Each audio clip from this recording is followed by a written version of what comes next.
के बाद एक बार फिर से आपका स्वागत है। आपका फैसला हो चुका है। जो लगातार हम आपको दिखा रहे थे, गुजरात में कमल खिला है तो हिमाचल में हाथ का साथ मिला है और तस्वीरें बिल्कुल साफ हैं और कुछ अप्रत्याशित सा नजर नहीं आता है। बहुत सारी चीजें हैं जिनका असर इन नतीजों पर पड़ता नजर आता है। खुद अभी नरेंद्र मोदी को आप सुन रहे थे, किस तरह से नरेंद्र मोदी कह रहे हैं कि जीत पचा नहीं पा रहे हैं, विपक्षी हैं, और शुक्रिया भी अदा करते नजर आए, माफी भी मांगते नजर आए। बहुत सारी चीजें उन्होंने अपनी तरफ से कही, लेकिन सवाल यहां पर बहुत सारे हैं। सवाल बहुत उलझे हुए से नजर आते हैं। इन पर सवालों पर चर्चा करेंगे और साथ साथ बात करेंगे कि कितना असर दोनों पार्टियों पर पड़ा है। हमारे साथ हमारे मेहमान जुड़े हैं, आरपी सिंह जी हमारे साथ जुड़े हैं, बीजेपी के वरिष्ठ नेता हैं। आरपी सिंह जी, बहुत बहुत स्वागत है आपका एमेच्योर न्यूज में। सिंह साहब, शुरुआत मैं वहां से करता हूं जहां आपको बढ़त मिली है, गुजरात से।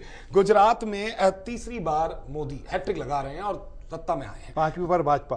मैं बिल्कुल वहां आऊंगा, लेकिन यहां मैं मोदी को बार बार इसलिए कर रहा हूं, बीजेपी की तरफ से जिस तरह से पोर्ट्रे भी किया गया कि बीजेपी के बहुत बड़े नेता, एक ऐसा चेहरा जो भावी प्रधानमंत्री पद के उम्मीदवार हैं, पूरे के पूरे प्रचार में मोदी को इस तरह से पोर्ट्रे किया गया। इस बात से आपने किया नहीं, बीजेपी के नेताओं की तरफ से भी किया गया। आरपी सिंह साहब, नहीं, आपने किया, बिल्कुल नहीं। बीजेपी में आप एक एक इशू पे बात करेंगे, पर आपने किया पोर्ट्रे, आपने क्यों उनको पोर्ट्रे उनकी तरह से, क्योंकि वो अगर गुजरात के चुनाव में जब जो जाते हैं चुनाव प्रचार के लिए, तो वो लोकल मुद्दों की बात नहीं करते, वो सर्किट और भारत हिंदुस्तान के मुद्दों की बात करते हैं। वो जब प्रचार के लिए जाते हैं तो अपने जो स्थानीय मुद्दे हैं उन्हें नगण्य छोड़ देते हैं, लेकिन दूसरे मुद्दों को नेशनल लेवल, वो सोनिया गांधी पर निशाना साधते हैं, राहुल गांधी पर निशाना साधते हैं। तो कहीं ना कहीं वो खुद ही ये दिखा रहे थे कि मेरा मुकाबला सीधा नेशनल लीडर से नहीं, क्योंकि गुजरात का कोई लोकल लीडर उनके सामने खड़ा ही नहीं हो पा रहा था, तो क्या करते हैं। लेकिन मुद्दों की लड़ाई तो पर मुद्दे पे ऐसा कोई मुद्दा उन्होंने छोड़ा ही नहीं। गुजरात के हर घर पे बिजली है, हर 74% गांव में पानी पहुंचा दिया, नलके वाला पानी पहुंचा दिया। तो राष्ट्र की बात करें, ऐसे बहुत से इलाके हैं जहां 4-4 दिन पानी नहीं आता। पर जहां पे 10 साल में आज से 10 साल पहले की स्थिति क्या थी,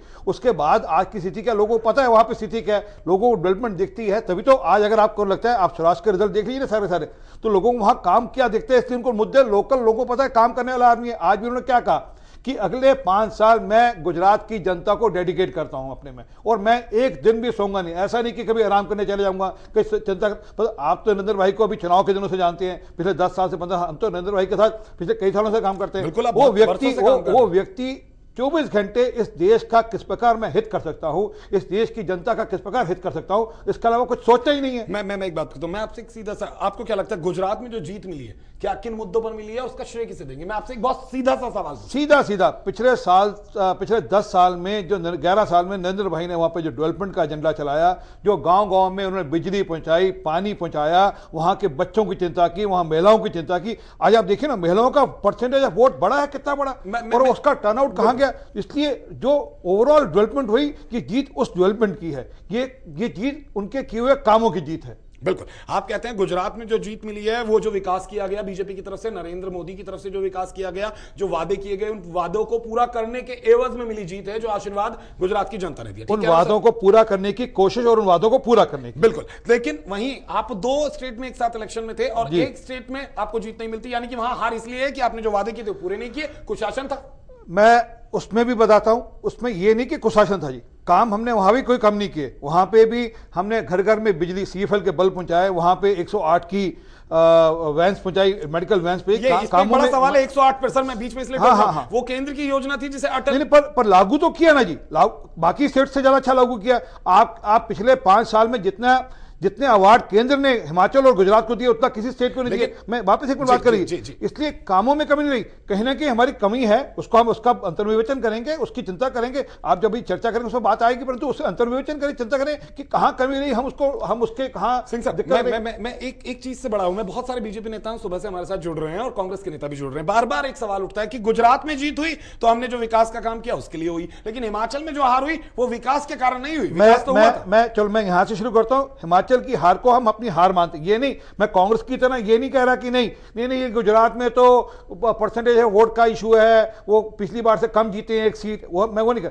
हम गुजरात हिमाचल में हारे हैं, हम उसको मानते हैं, हम हारे हैं, उसकी हम चिंता करेंगे, कैसे करेंगे, और गुजरात की जीत को जीत मानते हैं। ये नहीं कि हम आप सुबह में चिदम्बरम साहब का बयान सुन रहा था, क्या कहा, नहीं वो उनको अभी भी गले से नहीं उतरा वो कि हम गुजरात में जीते। हम तो कह रहे हैं हम हिमाचल में हारे, हम उसकी चिंता करेंगे, उसका अंतर्विवेचन करेंगे, कहां कमी रही, कहां दिक्कत रही, उसको ठीक करेंगे। बिल्कुल, आपने अवार्ड की और हम 70 अवार्ड हिमाचल की जो सरकार है वो कहती है उसे मिले हैं इन 5 सालों में, लेकिन उन 70 अवार्ड के बदले वहां की जनता ने अवार्ड जीतने में लगी रही सरकार, जनता का ख्याल नहीं रखा। अवार्ड किस बात पे मिलते हैं?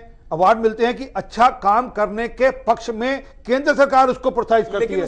हाँ, कहीं ना कहीं इसका मतलब कहीं ना कहीं वो जनता तक ढंग से कम्युनिकेट नहीं हो पाए, उनकी चिंता जनता, उनका मैसेज जनता तक ठीक ढंग से नहीं जा पाया, कहीं ना कहीं कोई मिसमैच रहा, उसकी चिंता की जाएगी। मैं तो खुद कह रहा हूं, उसका अंतर्विवेचन होगा, उसकी चिंता होगी, उसके विश्लेषण किया जाएगा, उसका सोचा जाएगा कहां कमी रही और किन चीजों में, मुद्दों में हम मार खा के उसकी चिंता की जाएगी। और मैं मुझे पूरी बात करी और मुझे सच में मुझे भी इसका सोचना पड़ेगा, आप क्योंकि आप भी राजनीति को बहुत ढंग से फॉलो करते हैं। आप बताइए वीरभद्र सिंह की इमेज छवि कैसी थी पूरे उस चुनाव के अंदर जी, परंतु उसके बावजूद भी कुछ ना कुछ कहीं ना कहीं हमारे, मैं तो मान लो जी, इसका मतलब भ्रष्टाचारी व्यक्ति जाकर भी चुनाव जीते, इसकी भी देश के समाज में इसकी भी हमको चिंता करनी पड़ेगी जी। आज बिल्कुल एक चीज सवाल, आपने कहा भ्रष्टाचार के आरोप वीरभद्र पर लगे, लेकिन उतने ही आरोप उतनी ही तादाद में बीजेपी के मंत्रियों पर लगे। आपने तो मंत्रिमंडल से भी हटाए। नहीं, आप एक बार बता दीजिए कि हमारा एक व्यक्ति जिसके ऊपर कोई आक्षेप लगाओ, जिसके ऊपर कहीं लोकयुक्त ने, किसी सिस्टम ने कहीं आक्षेप लगाया। आक्षेप तो लगे, आरोप तो लगे। राजीव बिंदल ही बहुत बड़ा उदाहरण है। नहीं, आरोप मतलब आप हवा में कुछ किसी को बारे में कुछ कह दीजिए।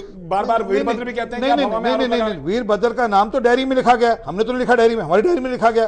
वो किसी की डायरी में पाया जाता नाम।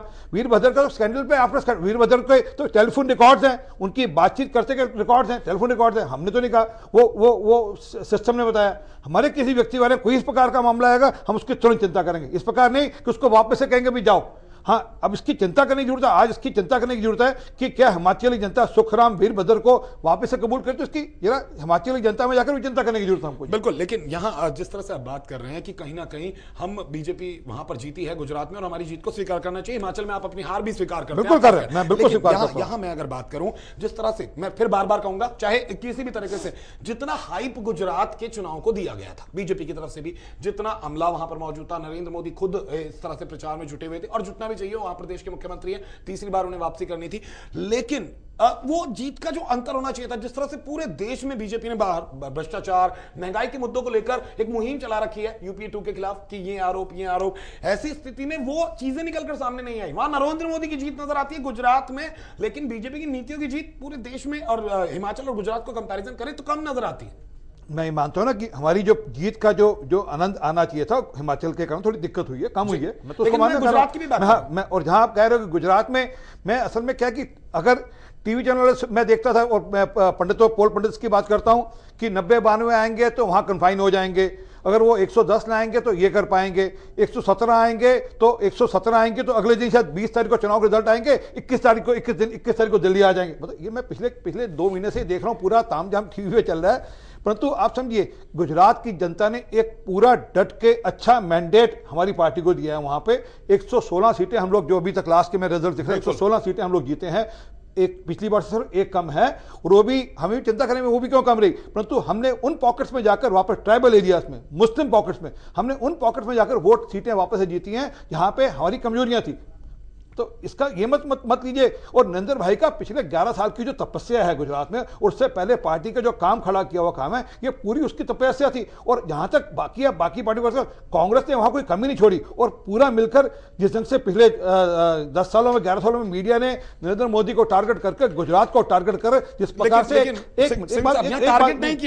नहीं पूरा उनको पूरा 11 साल से नरेंद्र मोदी को 11 साल से हेट कैंपेन के थ्रू टारगेट किया जा रहा है और लगातार टारगेट किया जा रहा है। और ऐसे कुछ एलिमेंट जिनका कुछ गुजरात से वास्ता नहीं, वो कहीं से एलिमेंट लाला का मैं नाम नहीं लेना चाहता, ऐसे एलिमेंट्स को बिठाकर स्टूडियोज के अंदर एक हेट कैंपेन चलाया गया। पर उसके बाद भी गुजरात की जनता ने पूरा मैंडेट दिया, एक ढंग का मैंडेट दिया कि नहीं, हम डेवलपमेंट के साथ हैं। और गुजरात के मुसलमानों ने, ट्राइबल्स ने, महिलाओं ने, मतलब अक्रॉस दी बोर्ड, ये नहीं मतलब कोई कम्युनिटी नहीं, कोई कास्ट नहीं, कोई क्रीड नहीं, कोई रिलीजन नहीं, अक्रॉस दी बोर्ड लोगों ने डेवलपमेंट के मुद्दे पर वोट दिया। डेवलपमेंट के मुद्दे पर आप वोट देने की बात करते हैं और सेम काम आप कहते हैं हिमाचल में भी हुआ, आप कहते हैं वहां तक लोगों तक नहीं पहुंचा। बिल्कुल। लेकिन मैं गुजरात पे वापस आऊंगा। गुजरात की आप बात करते हैं, 115 और 61 का आंकड़ा अभी तक आया, 115 बीजेपी, 116 अभी जो ताजे आंकड़े आए हैं, वो रुझान आप शायद देख के आए होंगे, 115 क्लियर हो चुकी है और 61 सीटों पर कांग्रेस क्लियर हो चुकी है, जो ताजा नतीजा है। ऐसी स्थिति में हम ये नहीं कह रहे कि बहुत ज्यादा फर्क रहा, लेकिन जो उम्मीद थी, जिस तरह से मोदी जी को कहा जा रहा था कि मोदी जी एक करिश्माई व्यक्तित्व हैं और ऐसा कहर बरपा देंगे, बिल्कुल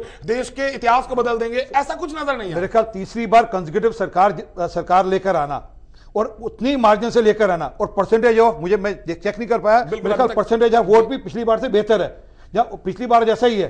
तो अगर ये तीसरी बार कंसेक्यूटिव एंटी इनकम्बेंसी के को आफ्टर सरकार रहती है, उसके बाद एंटी इनकम्बेंसी भी होती है, उसके बावजूद भी इतना बहुमत से जीतना, इससे बड़ा तो उदाहरण कोई हो नहीं सकता। आप पसंद किसको करिश्मा कहते हैं, किसको नहीं मानते करिश्मा, मुझे बताइए। तीन बार सरकारें जीतना, और हम तो 5 बार से लगातार 95 से अब तक के 5 चुनाव चुके, भाजपा वहां 5 बार जीत रही है। आप बताइए देश के इतिहास में ऐसे उदाहरण कहां मिलने को देखने को मिलते हैं आपको? एक चीज आपको नहीं लगता कि जो थोड़ी बहुत नाराजगी रही, केशुभाई पटेल की बात करें या कुछ और प्रकरण रहे, जोशी प्रकरण रहे, उन्हें लेकर अगर वो सब तमाम चीजें अगर हटा दी जाती तो शायद ये आंकड़ा 125 और 130 तक पहुंच जाता। चलिए, कई बार भाग्य की बात भी होती है। मतलब आपको नहीं लगता कि अगर शायद केशुभाई पटेल अलग ना होते, जीपीपी ना बनाते, क्योंकि काफी वोट मिले, 2 सीटें भी ऐसा ये इस प्रकार का मामला पिछली बार भी था।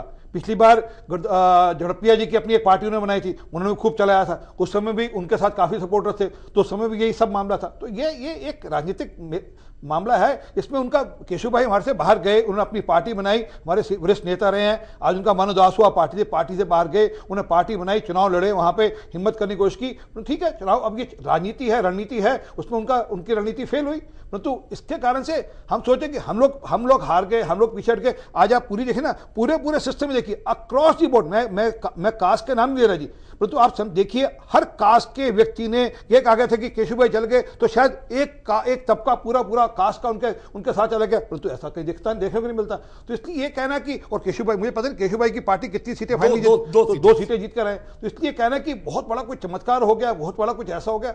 हाँ, हमको आज भी मैं कह रहा हूं, शायद मुझे जहां तक मेरी जानकारी में नरेंद्र भाई शायद उनके घर भी गए, परंतु मुझे आज भी कह रहा हूं कि केशुभाई के जाने का हमको भी अफसोस है। पार्टी में कोई एक वरिष्ठ व्यक्ति पार्टी में खूब साल काम करे, उसका तो पार्टी छोड़कर जाए, हमको अफसोस होता है। यानी कि आप ये मानेंगे गुजरात में चलिए आपको अफसोस हुआ, लेकिन आपके नतीजों पर असर नहीं किया। हाँ, भाजपा के नतीजों पे उसका, लेकिन अगर आप उसकी अगर कल परसों में उसके एनालिसिस आ जाएंगे, सीट पे एनालिसिस आ जाएंगे कि उनके किस सीट पे कितने वोट पड़े, जरा उसका एनालिसिस करेंगे, वो आपको देख जाएंगे उसका असर कहां कितना। लेकिन अगर चलिए हम इसको बिल्कुल विपरीत अगर हिमाचल ले जाए, वहां पर महेश्वर सिंह बहुत पुराने दिग्गज थे, रॉयल आपके साथ जुड़े हुए थे, वो अलग हुए, उसका असर पड़ता है, क्योंकि कहीं ना कहीं हिमाचल में बहुत छोटी सीटें हैं, कम सीटें थी, छोटा इलाका है, कहीं ना कहीं जो वोट परसेंटेज है वो बढ़ जाता है, जब ध्रुवीकरण हो जाता है तो उसका नुकसान बीजेपी को हुआ, वहां तो मानेंगे। मैं तो कह रहा हूं जी, जब भी कोई पार्टी का व्यक्ति बाहर पार्टी, मैं तो केशुभाई को लेकर भी कह रहा हूं कि हमें अफसोस है, केशुभाई गए, हमें अफसोस है। जब भी पार्टी का कोई कार्यकर्ता, कोई व्यक्ति जब परिवार को छोड़कर जाता है तो उसका अफसोस, उसका असर परिवार पे पड़ता है, उसका नुकसान परिवार को होता है। मैं इस बात को तो मना नहीं कर रहा, और वो बेशक महेश्वर सिंह हो, केशुभाई हो, वो पहले कल्याण सिंह नहीं हो, जब कोई पार्टी का व्यक्ति पार्टी छोड़कर जाता है तो उसका नुकसान पार्टी को भुगतना पड़ता है, परंतु हम कितना उसको ओवरकम कर पाते हैं, ये विषय, ये चिंता का विषय। हम हिमाचल में नहीं ओवरकम पाए, इसको हम इसकी चिंता करेंगे, इसका विश्लेषण करेंगे कि हमारी पार्टी में कहां क्या समस्या रही, हमारे टिकट वितरण में कहां दिक्कत रही, हमारे यहाँ जो वरिष्ठ लोग हैं उनमें कहां चिंता कमी रही, उसकी चिंता की जाएगी पार्टी में। बिल्कुल। यहाँ हम सिंह साहब एक छोटे से ब्रेक के लिए रुकते हैं, ब्रेक के बाद हमारे साथ कुछ और मेहमान भी जुड़ेंगे, छोटा सा ब्रेक लेते हैं, ब्रेक के बाद भी ये चर्चा जारी रहेगी।